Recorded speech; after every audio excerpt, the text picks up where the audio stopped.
Hey there, boys and girls. Welcome to this week's episode of Hollow Weekly. Nick and George here with... I was waiting to see if you were going to say a percentage because I was going to laugh. You're like 98%. No, because it's... or whatever it currently is at. I'm not sure. But Well, George, now you're talking to me like a smart aleck. How many people would drive a buggy? Mulholland Drive is the movie on tap. It does not fit the How Low Can We Go series at all. The reason we are here is if you were listening to this ongoing saga, you can only get Lost Highway on physical media. It was the 53% or 52%. I forget where we are. It was slated to come up. I've taken another crack at finding the Lost Highway DVD or Blu-ray, whatever it is, which has the word Lost in Blu-ray. it. I've found every Blu-ray I've owned in my adult existence except for that one. So we can't hold up the series anymore. We're like, we'll just take a proxy Lynch and do it. Sorry to anyone in the group who was looking for the Lost Highway. We'll get to that movie for sure as a bonus episode eventually. But I like that this movie is the freak of any movie that should have been like not fitting the format. This is perfect for it. To be clear, we are slotting this in at 53%. We are moving on after this 52. Is that Yeah, right? totally. Okay. And you know, here's my other argument, even though this is going to sound like a real reach. It does occur to me that I would bet amongst horror fans exclusively, this would rate out about 53%. I can see that. Right? Yeah. So I think for horror fans, this might be a 53% movie sitting there. So here's the thing though. I want to come at this from a different angle because I have seen Mulholland Drive like 15 times. And it's something that gets talked about among movie lovers a lot, but I haven't heard it discussed on podcasts, in very often. So I just was like, let's try it because it interests me that especially in the horror field, sometimes there's a concern about overwatching something, right? Mm-hmm. And you squeeze all the juice out of the orange, and you just can't enjoy it anymore. And how many times is that? And how can you still enjoy Halloween 1978 after the 50th time you watch it? And when does something never be scary anymore, or impressive anymore, or just whatever? And I'm here to report that this was one of my favorite watch experiences of this movie out of the 15, like top 3. That the movie showed me things that it hadn't shown me before, which is amazing that a movie is still capable of that 15 times. Mm-hmm. And it's still terrifying. So, the thing is, as it goes, to me, it's kind of cool to know that at the 15 mark, a movie can still throw a heater at you, right, that you didn't expect. And what I found in it this time that I didn't see before was the fact that Mulholland Drive is getting more relevant, not less. It's weird. There's David Lynch might be better at doing like the emotional analogy thing than anyone we have going, right? So everything's an analogy, right? Mm-hmm. Edward Scissorhands is an analogy. Edward Scissorhands means you weren't given guidance. So when you go to help someone or someone you care about, you're as likely to hurt them as help them, right? I mean, it's literally an analogy. Did you get that from the Brian Cox book? No, I didn't. He seemed... Oh my God, I saw another thing about Edward him today. Scissorhands is one of the things he threw under the bus. I mean, the list is so long now. This is what is going on with him. Oh, we got to get back to that, but okay. So that's a metaphor, but their metaphors are everywhere. Iron Man is a metaphor, right? Like he's just a suit, right? He's a human. It's like Batman. You have to depend on the power of your brain. The suit is strong, but it comes from a brain, right? So you're just out there as a human against whatever you come across. You have to be vulnerable and a little crazy to do something like that, right? Thanos doesn't operate like that. He doesn't need to worry about how vulnerable he is all day long, right? Iron Man does. So they're all analogies. And in this movie, there's emotional analogies that are so well done, so amazing. There's a character in here, Diane, who's trying to create her own reality and hide a truth of something from herself, right? Basically. And her whole thing would fall apart if she realized she thinks her name is Betty. Her name's actually Diane, probably. And if she knew that, most of the movie wouldn't happen, right? If you could just convince her that in the 5th minute of the movie, most of the movie doesn't occur, right? It's because that confusion is so important to what's happening in this movie. So she's trying to hide from herself the fact that she is actually named Diane. She goes to Winkies, like Denny's, basically, and there's a server there, and the server's wearing a tag, and it says Diane, because it's starting to crack. Mm-hmm. Her ability to hide ugly truths from herself is starting to fall apart, right? But the cool thing is that I hadn't seen before in the movie was it's not her that notices it.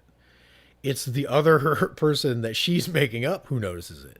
It's like your Ring alarms has detected an emotion, and it sends the notification to the owner, but the owner hasn't seen it yet. The notification has been sent, but the owner isn't ready to process or be aware of that information yet, right? So the buffer is starting to worry, but Diane is not starting to worry yet because she doesn't even know yet, right? The fact that it's built like that, and the fact that he can make metaphors and show you that it's horrible emotionally what's going on with this person, and that's why it's so weird. You're getting these segments of things that are happening where, you know, the mob is controlling how Hollywood works or whatever, and she needs that. She needs the excuse that she didn't get the part because a conspiracy prevented her from getting the part as an actor, not that her talent wasn't there, right? So you're getting these really strange sequences, but that's the thing about this movie is it takes so long to show you because it's so hard to keep the truth down, right? He could have done it in 15 seconds. And that's probably what a lot of people watch this movie want, yeah. Right? Just tell me in 15 seconds, why am I watching an assassin fight with a vacuum cleaner for 5 minutes, right? What is happening? Right? But if it was less complicated or shorter, it would mean it would be easier to do emotionally to hide something from yourself. It's like this because she has to work this hard to hide the horrible, absolutely horrible truth from herself. So anyway, at 15th time, right? And new things occur. So that can happen for any movie, and it's encouraging, right? Because there are movies that I love that I'm afraid, like Exorcist 3. Have I watched this too much? Right? Will it just never feel good again? And this one probably felt like that to me 2 watches ago, but not the case. It was amazing. This is your first time watching it. So tell me, what do you... Dude, I don't even know where to begin. Like, it's just... Right. So, like, going into it, I knew a lot of people's reaction was they didn't like it very much. Sure. Because, like, it's weird. Right. But because, like, we, you know, or at least I watched all of the Twin Peaks: The Returns, Fire Walk with Me, and I don't think I'd seen any of his other, like, movies. I think pretty much everything I'd seen from him was Twin Peaks related. Right. But you worked in movies, so you absorb a lot of... I'm sure you've seen clips from Elephant Man and, like, Dune, and so you know how weird, right? Like, it's not like... You've read books he's written. Yeah, his meditation book was really good. But, I don't know, I didn't know what to expect going into it. Like, I had a lot of ideas of, like, what I thought it was, or, like... What did you think it was? I thought... So I'd only seen screenshots. So I thought Naomi Watts and... What's the other woman's name? Rita? Right.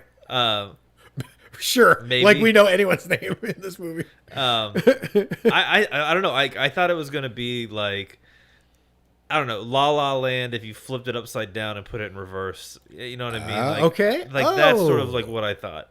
Oh my God. I can see that. Okay. But it wasn't that. It was something completely different, but it was still really, really good. That's interesting. I don't know, man. It's sort of the whole time you're talking about it, I'm sitting here.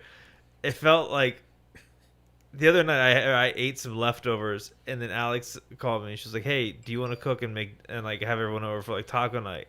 And so like I wasn't hungry, but I had to eat, or I had to cook. And then since I cooked, I decided to eat. And whatever that feeling was is how I feel about the movie. I'm so interesting. I'm very full. Right. I still don't know how I feel about it. So interesting. And you even kind of said that going in, like. You kept comparing it to Ghost Story, the Kristen Stewart movie. To Personal Shopper. Personal Shopper, yeah, Personal Shopper. And I really like that, and it slowly crept up on me. Like it wasn't like it'll take time. Yeah, right? I really didn't think it was that scary until like maybe a couple of days later when I was home alone and I thought about a scene and I was like, oh, that's kind of like freaky. Right. I'm not there yet with this movie, but I know I will. Day. Yeah, but I know I will be. Right, maybe. I mean, sometimes that just doesn't work for people, but it's that kind of movie, if it works for someone. It was the same thing with me, and I love it. The first time I watched it, I was mostly confused, right? But also, it's a mind worm, right? Yeah. It just started to do that The Shining thing, right? Like that's, to me, that it's The Shining, and the plot's almost as linear, like the traditional plot of the movie is almost as linear. That's why the meaning kind of discussion is boring. But you know, the thing I was thinking about how it became more relevant is how much more relevant is it now than it was when this movie was made? What it takes and how convoluted it can get to create your own reality. I mean, we live in the age of Q now, right? Mm-hmm. So Naomi Watts is constructing a conspiracy that leads to having to meet with a cowboy at a ranch at the top of Beechwood Canyon, which, by the way, when you look up that address, is right below the Hollywood sign. So she has to go literally to the intersection, or the director, Adam Kesher, has to go to the intersection of he used to go to the Hollywood sign to meet whoever is up there, which is some mysterious force that is going to control his movie, which is amazing. But never mind. I don't want to explain. That's the thing, is I don't want to get in the trap of the meaning of this movie. It's more about the fact that if she's creating this convoluted experience for herself, and the movie's creating that convoluted experience, how many Q drops did it take to get from Q starting to get power on 4chan or Reddit or wherever all that happened, and then start to get noticed by everyone else? I mean, it must have been like the 200th, 300th post. How much crazy had to architect to get to the point where it started to have an impact in the world, right? And his movies are about how people create their own realities to protect themselves from truth. Right? That's where we live. That's where we're at now. Except for it's stranger now, right? All the President's Men, that movie is showing you what Nixon was doing to create an alternate reality. The alternate reality where he was a good guy. Right. But he was always he was an unbeatable political force, but no one could figure out why. Well, because he was cheating, right? But he's not a cheater, because if I do it, I'm not wrong, right? So he had to create a reality for the world. But he did it in traditional ways. I'll kill people who talk. I'll bribe people to not say anything. I'll do whatever, right? In Mulholland Drive, she's trying to hide a mistake, a terrible, tragic mistake that she's made from herself, and to do it, she's using like cowboys and skulls and the color blue and Club Silencio and right. But is that stranger than Q? No, but All the President's Men doesn't tell us anything about the age of Q, right? David Lynch does now, right? Because he was ahead of where we landed. So I think it's kind of cool that it works in a way that made more sense to me than it would have made in 2001, right? Which is how the best horror movies always work, right? Like The Exorcist is weirdly just as powerful or more powerful now than it was, even though society in general takes religion a lot less seriously now. The Exorcist was always about how faith was just going to bleach away until nothing was left. And now here we are, 40, 50 years after that movie, and what the movie was talking about is there, right? So, you know what I would do as a double feature? What's that? The Exorcist and Spotlight. How would that go? These are the people that saved me? Oh, jeez. Hope they're not from Cincinnati. I'm just trying to imagine what my mental state would be after if I did both those movies consecutively. That would be terrifying. What about, I don't know. I don't talk about elements of film like with the knowledge you do. Talk to me about this movie, how it's shot, how it sounds. What's your experience of this movie? Going into David Lynch, I know his big thing is like sound design. Okay. So I know I'm always going to get something like really, really weird sounding and experimental and I don't know, kind of groovy delivered. Everything, all the like the weird, I hate to call it weird, but all of the weird staples you get from David Lynch, right? Obviously, show up.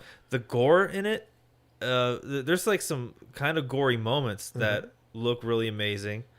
The dead figure on the bed is as scary to me in the same way as the famous girl in the closet or in the corner in The Ring.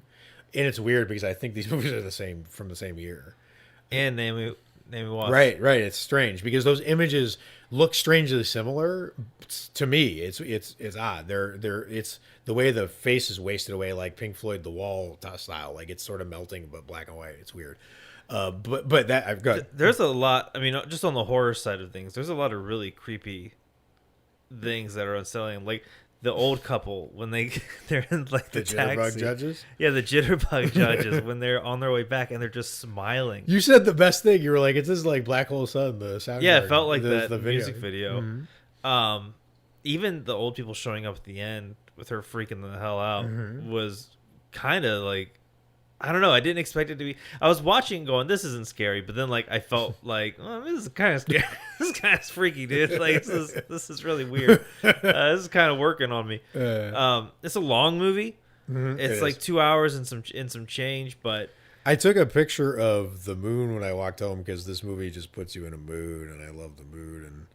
And but this is what it looked like walking to your place. Sorry, podcast people. oh wow, Right. So like it was the right mood for this movie, and we are in LA. Like it's well, watching LA movies in LA is always fun because you're always like trying to be like, where are they at? How close is that to? Well, to we my both house? love Mulholland Drive itself, so that's a natural. Like that was my first real. That was my second real impressive view of LA upon arriving at LA. Right. Well, first was from the top of the Getty, and the second was from Mulholland Drive, where everyone was like, "That's Jack Nicholson's house." I'm like, "Okay," and then, but I'm like, "What about this sea of stars and lights and all this amazing, stuff from that view?" It's a haunting road. One of the things I really liked was all of the Hollywood people. Because to me, every person who was like working behind the scenes on set felt like a caricature of people David Lynch had met and worked with in his real life. Totally. And you get all kinds of flavors. Like you get like these creepy, pervy Hollywood types. Like in the audition scene. Yeah, in the audition scene. That scene was... I got so uncomfortable how close that old dude named Naomi Watts got to. Because the whole time I was like, man... She's probably smelling like denture paste or something. like Right, that's God. She's tough. One of the things that Lynch is kind of amazing at is he sneaks weirdness in. It might be part of the explanation of why he's so weird, besides the naturally stuff, right? Is because I think he knows that it gives him cover to do other sneakier things, right? There are things in this movie that just don't make any sense that you absolutely do not notice until you've watched it a couple times. The way the taxi driver greets her at the LA airport is how that never happens, right? Yeah. No one ever just shows up, magically grabs all your bags without asking you, perfectly places them into the thing, opens the door for you. Like there's no chaos around you. It was absurd how that transaction went, but it's because it's not real. It's in her head. The audition scene. I mean, what audition do you go to where there are 55 people in the room? There's people who just are observing for the love of observing auditions, right? Who happen to be able to give you a break later. The one thing you always hear about auditions and like actors is like they go, "Oh, I had an audition today and I totally blew it." Before that, when she's running lines with her friend, she was like, and then big dramatic, "I'll kill you." Everything she said to her, and there she did the exact opposite. It went from this like really loud, emotional, crazy scene to like this really quiet, intimate. She scene with two totally people. flipped everything she had rehearsed in the audition scene for no reason that we're ever given, right? Yeah. So that didn't make sense. Everyone who's ever been to an audition knows you never get feedback at the audition. No one tells you at the audition how you did. I mean, even if you're like Julia Roberts, that doesn't happen, right? You leave and then you find out later. The director never comes up to you and gives you a hug. Airs. You're like, wait, I think that was what I auditioned for. Right. So I mean, there are just things that are happening in here that are so actually surreal, but you don't notice them because there's so much bigger weirdness happening over there. So like you walk outside at the door and the Instacart or whatever is there, and the Instacart person is 7.5 feet tall, and you're like, well, that's not how that usually goes, whatever. But you look up and there's a giant mushroom tree in your yard. Well, now you don't remember the Instacart person anymore, right? I think that's part of what he does, which works. Dude, I don't know. It's so weird. I feel like I'm still letting that stew boil, simmer on low.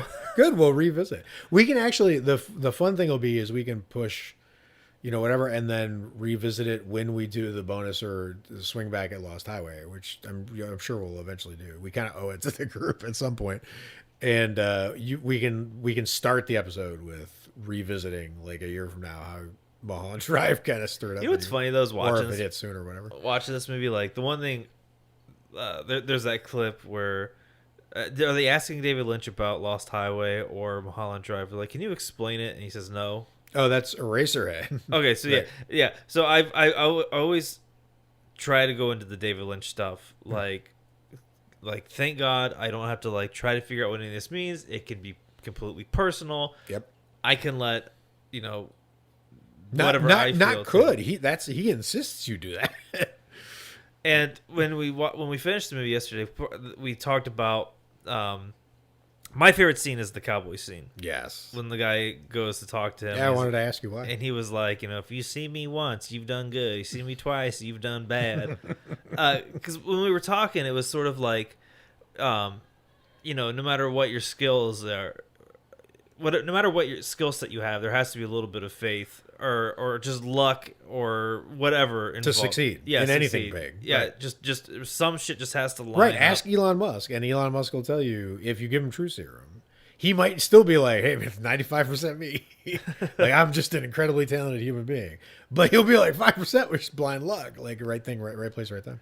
I don't know. Something about that like really kind of resonated with me because it was like, there's just certain things where if you try too hard for something to happen, it never happens. But the moment you're like, fuck it, who cares? And you let go, everything you wanted kind of like falls into your lap. And you're like, how the hell did that happen? Right. Well, here's what's interesting, right? Because I find this haunting about this movie because you just did it. And everyone I've ever watched this movie with does the exact same thing. There's a kind of famous experiment, or maybe they really did. I don't remember how it went, but it's in New York, and it's like if you're in a group of 8 people and you all get split up and you had no prearrangement, nothing, no way to reach each other, and you had you hadn't talked anything, where would you head? Like, where would you go? And some people go to the police station, some people go to like Central Park, some people, everyone tries, right? But a lot of people clump in the same kind of area, right? So everyone complains that David Lynch like doesn't make sense, or the movie's formless and the plot does, there's no up and down. I watched a couple of reaction videos on YouTube of people in Mulholland Drive, and it's hilarious because their reactions are basically like, what am I watching? Right. For like 20 minutes, right? So, but here's the thing. Everyone knows the cowboy scene is the center of this movie. Yeah. Everyone knows it. No one can explain why, but we all know it. It's so weird, but that the cowboy scene is where the movie most speaks for what the movie believes in. And we all know it. So if David Lynch didn't have a shape, we wouldn't all be at Grand Central Station.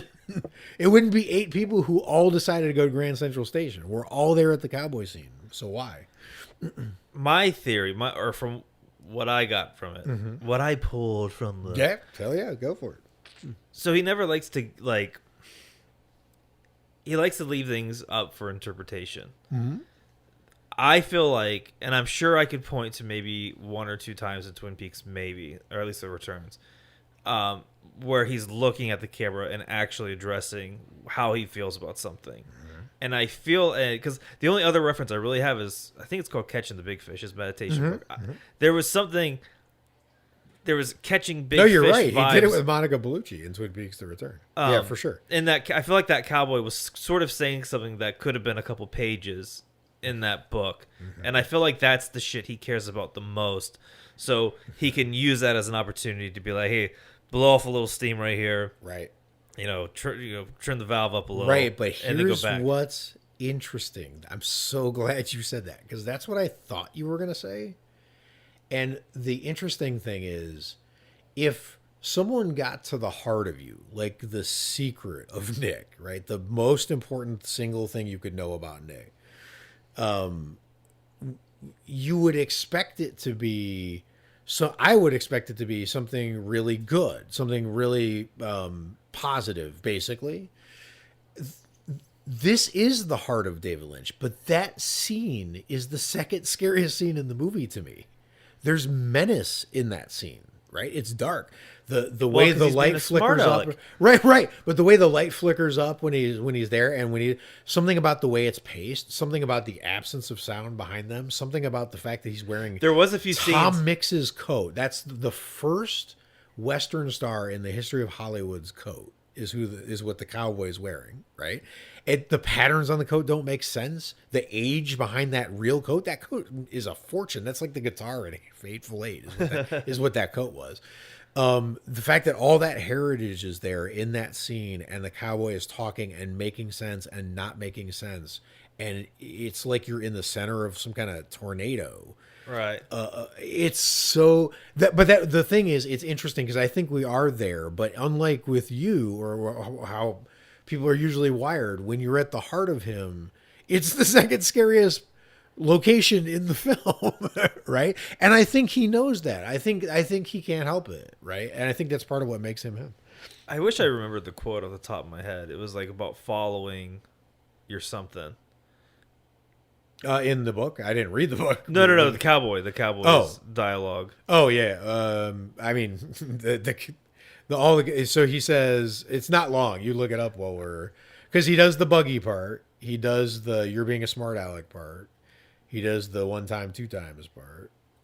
He does the are you listening? Are you saying that? Because I'm trying. This is weird. You're gonna have the whole. This is weird. Like it's weird because I'm shooting around where you're looking. A man's for. attitude goes some ways. Right. Yes. The way his life will be is that okay? Yeah. Let me pull it up here. Okay, cowboy. A man's attitude goes some ways. The way his life will be is that something you agree with? And then Adam says, "Sure." Now, did you answer that because you thought that's what I wanted to hear? Uh-huh. And then. The cowboy asks what he say. A man's attitude determines to a large extent how his life will be. Right. That feels pretty true. I know some pretty shitty people. Right. Well, I mean, the amazing thing is, this podcast shouldn't go here. I'll keep this quick. The very first philosophers in kind of Western, they kind of we know of, at least as of my dated information, is kind of a set of people who were trying to figure out what the most important thing in the universe was, but because they were first, their answers were dumb. So like, one of them was seriously, like I forget their names. They're like Parmenides and Anaxagoras or whatever. Like it's but one of them picked Earth, so dirt was the dirt meant everything, right? And one of them picked water. Like water was the thing, right? And one picked air, one picked fire, and then the next one was shit out of luck, or he was just smarter than them because Heraclitus was like, it's the flux, it's all the things you said. So he like trumped them. He like did the prices right at him, right? But he said $1. But he said some amazing shit. So he said you can't step in the same river twice, right? Which was. He was trying to explain what he was talking about, the flux was. But he also said your character is your fate. Right? So a man's attitude determines to a large extent how their life will be. And your character is your fate are the same thing. Right? This was the first. So in the second scariest scene, they're dropping like the world's first. I mean, I don't know. I don't know what he means. I don't know if he knows what he means. I don't know. He might have just dreamt those words and wrote them on an orange peel and saved them for later. And they might be in that scene. None of us know. That's part of his point. But what I do know is in that scene. When he says, first of all, it's interesting that he says it one way and the director says I was listening and he says it back and the cowboy accepts his answer, even though his answer isn't the same with what the cowboy said, right? A man's attitude will determine how his life will be is a definite statement. It's 100%er. He's like, to a large extent. Yeah, I did notice he caveats it, but the cowboy accepts it. Like, either he's being patient with him and he's like, I know you can't get all of what I'm talking about at one go, but that was better than most people do, right? Or whatever's happening there. But it's interesting but anyway, the thing is that scene is the heart of the movie, and somehow everyone knows it, even though everyone thinks that there's no shape to David Lynch's movie. You know what's funny? What would be the number one scene? Would it be the diner scene in the beginning? Would that be? I mean, the most big famous scare? scene is the diner scene. But Yeah. if you ask someone what is this movie trying to say, they almost always end up landing at the cowboy scene, right? Because it's there. Like this movie's trying to do something, and a lot of what this movie is trying to do is right there. We just don't know why we know it's there. It's the crossroads. It's like the intersection of something, right? I'm telling you, he put it at the Hollywood sign God, in the mall. Now I want to rewatch the Cowboy scene. Right. I don't know why. So, but it's also to me, it's a scary scene. It was scary the first time I saw it, and it was scary now because it's the way. So, the way the cowboy talks is the way that Lynch makes the house owner of Laura Palmer's house talk in the very last scene of Twin Peaks: The Return, before the horrifying, the scream, and Right. and the what year is this thing, which is really chilling. Cooper keeps asking her questions. Who owned this house before? He's like, what's your name? Chalfont. Who owned this house before? The Dubois, or whatever that dialogue is, right? And she's saying it in this flat, no emotion, no blinking, almost Hannibal Lecter type way of speaking. And there aren't a lot of times that happens in David Lynch's movies. Think about all the emotion that, even though the guy's not doing much in the diner scene, he's terrified. You know he's terrified. You feel for this guy whenever you're watching that scene, but he's not doing a lot with his face. He's a pretty minimal. He's not overacting. He's not like Jack Nicholson. He's not like, get a load of me. Right? It's on the quieter side of how acting is done, but not like this. There's a creepy stillness to the cowboy and the way he's delivering his message that feels like an alien, and I don't. It's like he sucks all the flavor out of it. I don't like He's it. like, go. I don't like it. It's threatening, and then you see him later at the dinner party, just lurking back there in his fucking coat, and I don't like it. You spot him like two more. You spot him two more times. Now remember, I'm sorry, you spot him one more time. So remember, he says, "You'll see me one more time if you do good. You'll see me two more times if you do bad." He did good. He picked the girl and got his life. The director did. And we see the cowboy one more time at the party. I feel like the director. Tell me about that. The director sold himself out, right? Like in The Player. I mean, that part is just like The Player. That arc is, no one notices it, but that director's arc is he sells out completely and has the fabulous house and the amazing life and the wife he wanted. That was better than the other wife. The Billy Ray Cyrus scene was. First of all, horror fans, Billy Ray Cyrus is in this movie, and he might be my favorite part. He might be tied with the two cowboys in this film. Dude, you gotta do his line. Dude, oh, Lorraine, you might be upset. Lorraine, he might be upset. Director comes home, catches his wife banging Billy Ray Cyrus, and he gets upset, and then Billy Ray Cyrus just whoops his ass and throws him out of his own house. But he's so calm and collected. He's like, you don't talk to a lady. I don't care what woman you talk to. And he just like beats the shit out of him. It's his laid back. So when he bursts in on them, they have a classic cheating reaction. Yep. The director bursts in and the wife goes, "Nah, you did it," which is amazing, right? But the thing is, remember, I was talking. Sorry to bring it back to serious for a moment. Remember, I was talking about how everything in here is a metaphor for Naomi Watts hiding the truth from herself, right? Right. The director rejected her, not just for the part, but romantically. So he has to be a romantic idiot, right? He has to be the most undesirable. No one wants this guy, right? It's his fault. Even though everything that's happening to this poor guy, he's having the worst day. It should be falling down for him. We should feel bad for him. Right. But when he bursts in, she's like, "Now you did it." Because Naomi Watts is struggling to keep the truth from herself. She can't tell the story right? It's like Alice in Wonderland. I can't. I'm telling you, man. The movie is so emotional, but because everything that's happening in the movie is crack slipping for when, like, so I'll give you an example. The assassination scene, the I got bit real bad, amazingness in that whole sequence, right? Her office is cluttered with antioxidants and free radical stuff and all kinds of stuff that like is supposed to keep everything in line and everything the way it should be. And she gets shot, gunned down. Like the white blood cells are going. The Guardian, like her defenses are falling.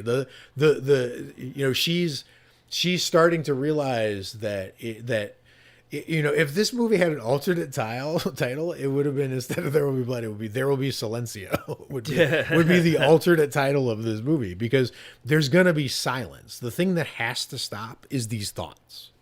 The thoughts of I won. I was so happy. I won the jitterbug contest. I really thought my life was going to go one way, and it's been one disaster and pain and suffering after another.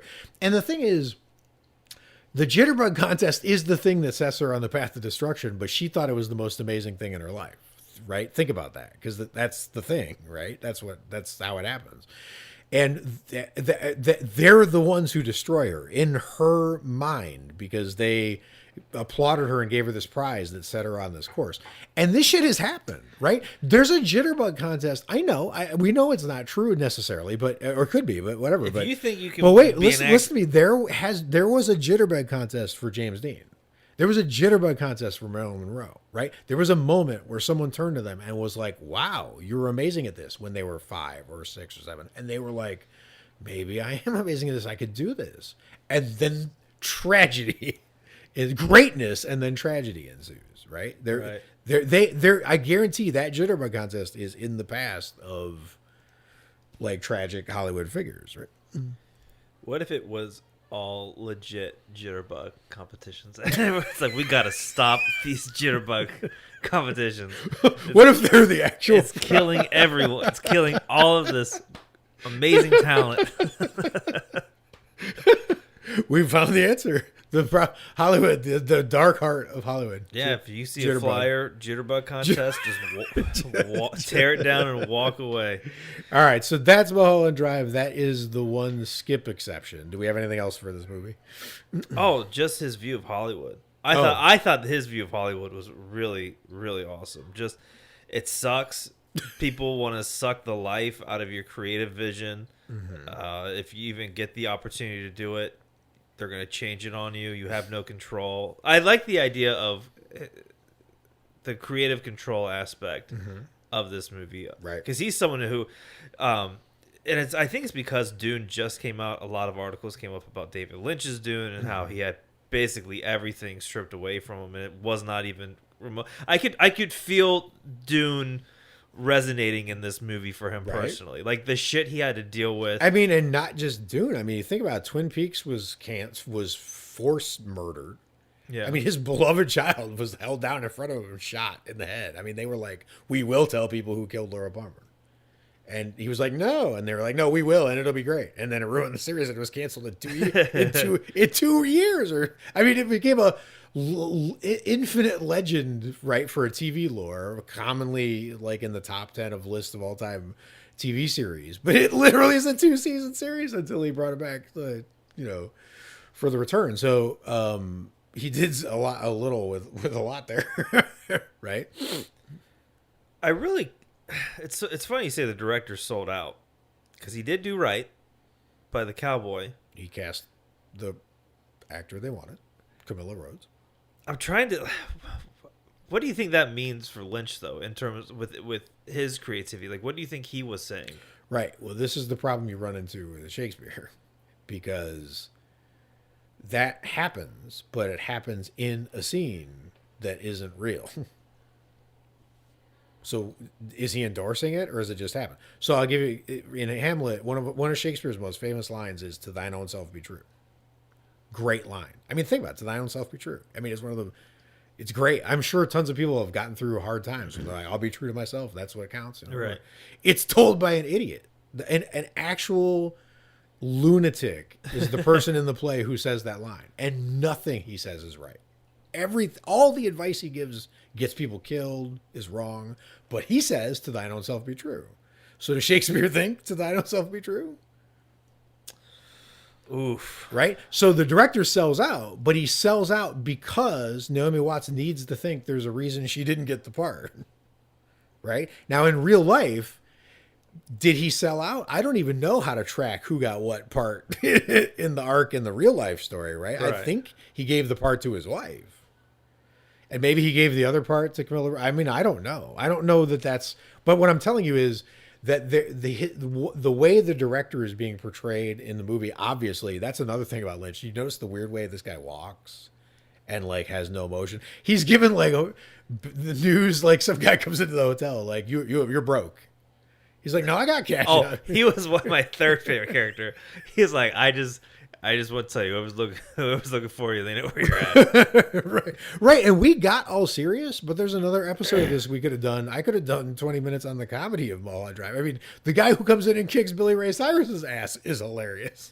It is weird that Adam Kesher, someone as weird and / scary as David Lynch has a lot of really funny moments. Mm-hmm. Like in Twin Peaks Return, pretty much all of Dougie is just totally like really silly. Honestly, the assassination scene in this movie was my favorite David Lynch assassination scene, I think, until Twin Peaks The Return.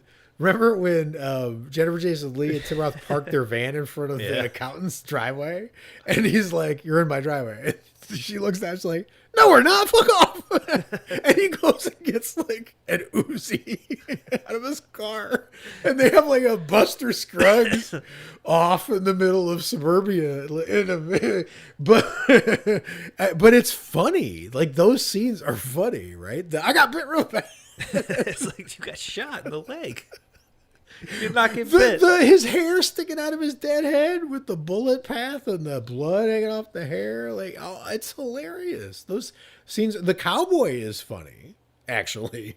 The cowboy scene makes me laugh, even though it's scary, because he's also hilarious. He's like you're too busy being a smart aleck. I mean, who talks like this, right? Like, there's a lot of even the dialogue in the beginning when Naomi Watts is there. Mm-hmm. It feels like some like weird night, like Leave It to Beaver, right? Kind of stuff, right? We're like zooming in on dog poop on the sidewalk for no reason, right? Because David Lynch is also 5. Sometimes it's just every time. Well, it's funny. There was that thing with David Lynch about like how would you film a donut? Oh, I've never heard of this. Yeah. It was like if you have a donut in front of you, like how would you film it? Okay. Like how would you get creative? And he was just kept going to those doctors. I was like, that's his donut. That's it. That's those doctors. That's David Lynch's donut right there, baby. There it is. And there's also the thing is, remember that I was telling you, it's the takeaway from this to me is how emotional the movie is, and people think David Lynch is cold like Stanley Kubrick, and it's the furthest thing from the way I'm taking this movie now, which I hadn't felt about the movie before. There's an amazing moment where Laura Herring, the Naomi Watts's twin, a pair, persona, whatever, when she sneaks in after the head injury from the car accident. There's an amazing moment where Aunt Ruth is packing. She's got her luggage and she's going to the car. And David Lynch films like some Buster Keaton slapstick of the luggage, and the guy tilts into the trunk and he almost packs himself in the trunk because the luggage is too heavy and he's like a little dude, right? But it's actually was my favorite visual from this pass of my movie. The single favorite thing was, there's a moment where the camera shoots through. You see Laura Herring sneak into the house. She gets to the door. You see Aunt Ruth turn around the way any homeowner does when they're leaving. Like, did I leave anything on? Mm-hmm. Whatever. And she clearly should be seeing her sneak through the door. The way he has set it up, there's no way she misses it. I remember thinking that. Like, and why she turns away. But you cannot tell if she's turning away on purpose or she just missed it, right? And remember, what this movie is about is there's some secret you're trying to hide from yourself. And when you start to realize there's a secret there, your defenses start to fall. You start to feel guilt. You start to feel horrible. You start to have a mental breakdown. So that like near miss, remember in Comfortably Numb, I caught a fleeting glimpse out of the corner of my eye, but it was gone. That's what happens there. in that moment. In that moment, wow. to me, who knows, Yeah. right? But to me, and No, the that makes fact sense to the me. fact that she just misses it, and the later she sees the tag Diane, and then later she sees the Club Silencio and can't ignore it. She starts shaking because the truth is, is setting in, and she's just falling apart. That's what she was. Okay, I was. She's falling apart because it's about to be over. Right. And then think about, here's the personal shopper moment. The thing is, everyone takes Lynch as goofy, but the single scariest moment in this movie to me is when the blue box falls and just thuds on the floor. That is the scariest moment to me. And then Aunt Ruth comes in, because you know what's happening there? Aunt Ruth never left. There was no trip. None of that's happening. That house, none of that happened there, right? No one snuck in from a car accident. Like Aunt Ruth is there, or maybe she took the trip. Who knows? But like, they're not there, right? Because none of this is happening. She's dead or about to be dead in her other apartment.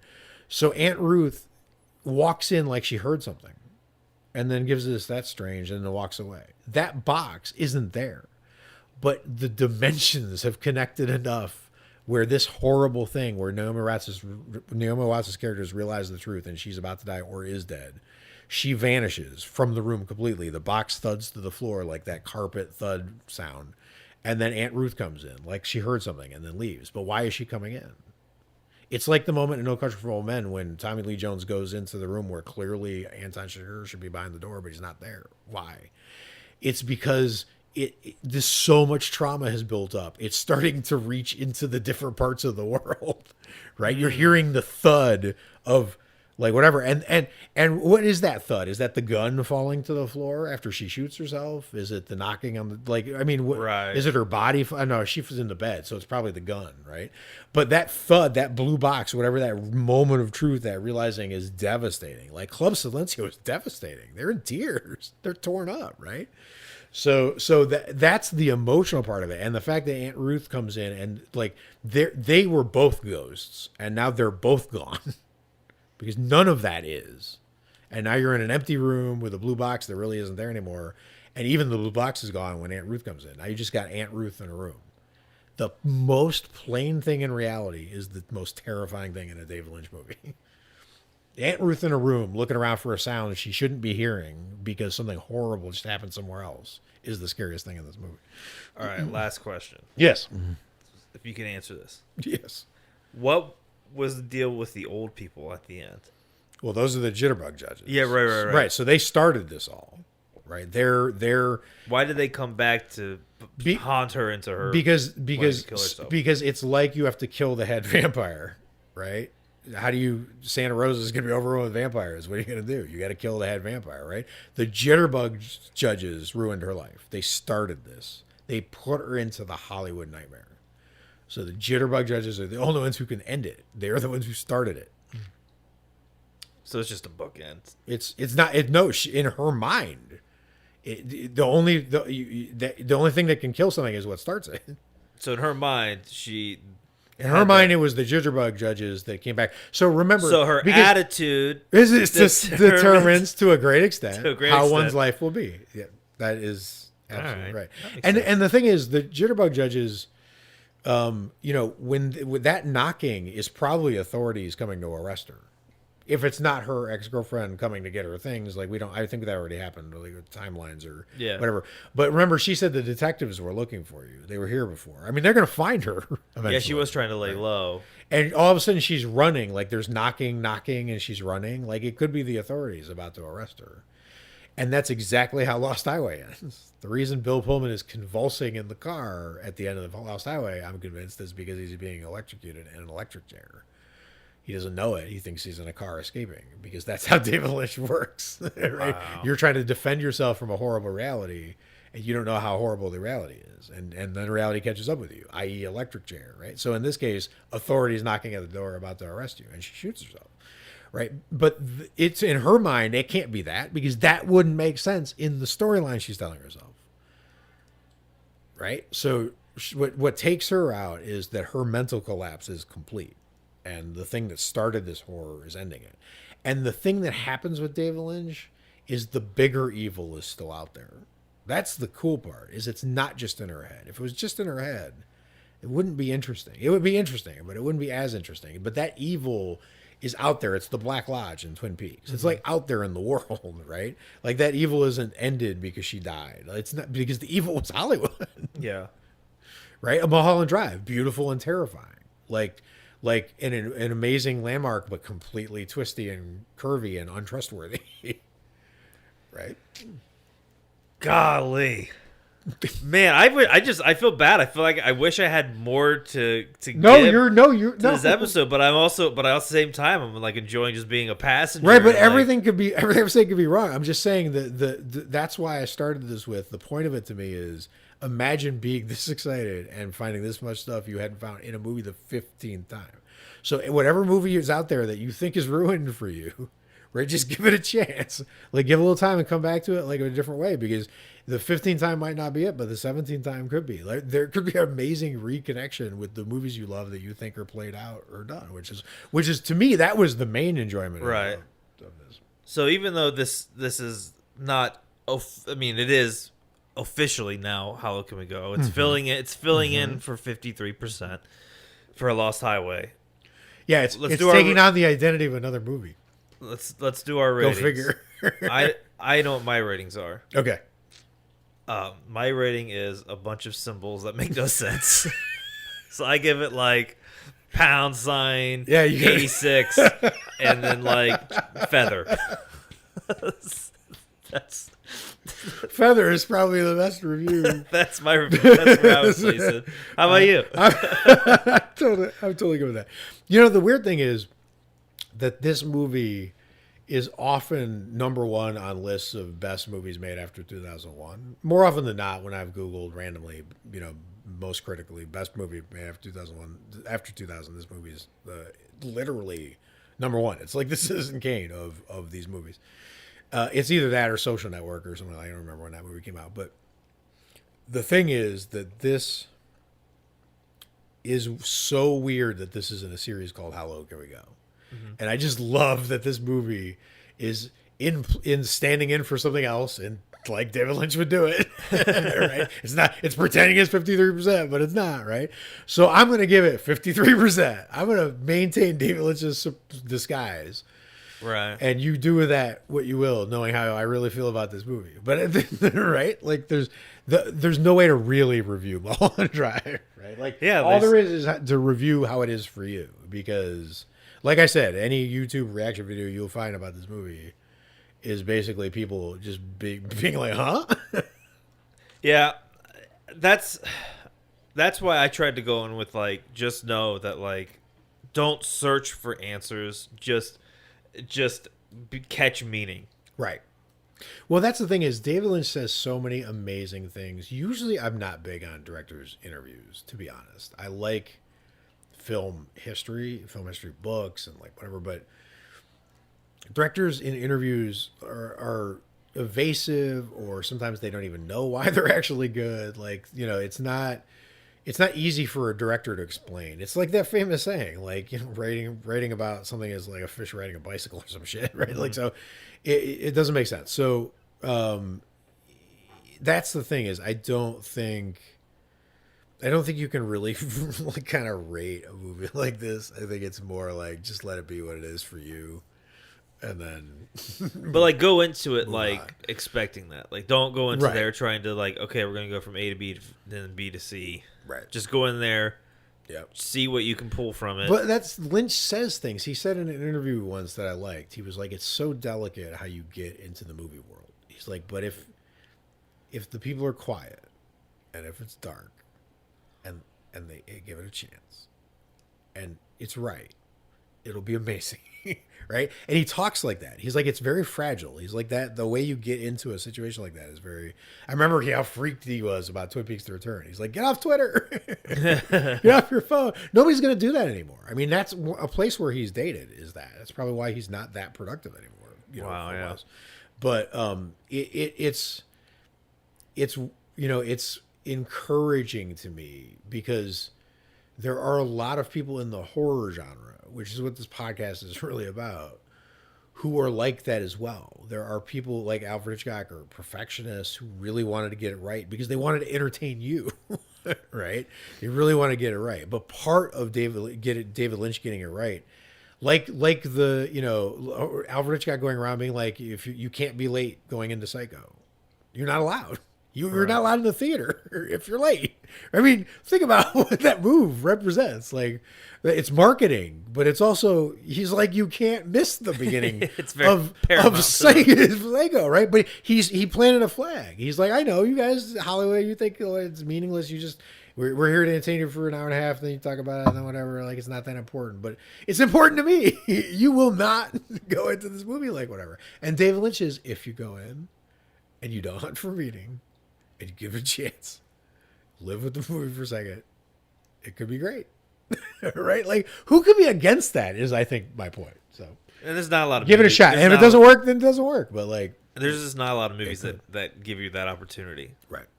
A lot of them just could try to force some shit down your throat. They're like, "Don't you feel good? Right. Or don't you feel bad?" Right. I don't give myself 60 seconds of preparatory silence on the way into Pixels.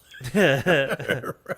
Might help. I don't know. I should. I should. Another bonus. I've never seen Pixels, but before I do, I'm just gonna like sit there like, not a word, dude. Not a word. It is the worst. All right, so that was 53%. 52%. We should be back. Yeah, I'll poll 2 movies at once because we want to do a two-fer, record both episodes back to back. So I'll try not to mix it up. My track record. That's Bob Ross, great. Man. That's a happy accident. You know?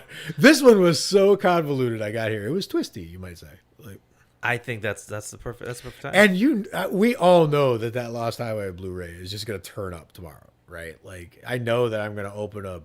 No, your doorbell's going to ring, and a cowboy's going to have it in his hand. He's like, if you see me once, you done good. If you see me 2 times, you'll never see this DVD again. And then we'll never see the movie. Well, our listeners' attitudes go a long way to how well our podcast does. So if you have a good attitude about this episode you're currently listening to, leave a review. Let us know what 52. Give us some suggestions. Give us some suggestions. Some other groups, the groups crushed it with the picks. Yes. So the group hasn't been wrong, not a single time yet. No, we've screwed up, but they haven't multiple times. They're like, just listen, shut up, and listen to. Don't be a smart aleck. Just do the movie. Look, there's one person driving this buggy, and it should be them. It should be them. We'll let them weigh in on the next 2. All right. Well, until next time, stay scary. Watch a bunch of horror movies. We'll see you at 52%.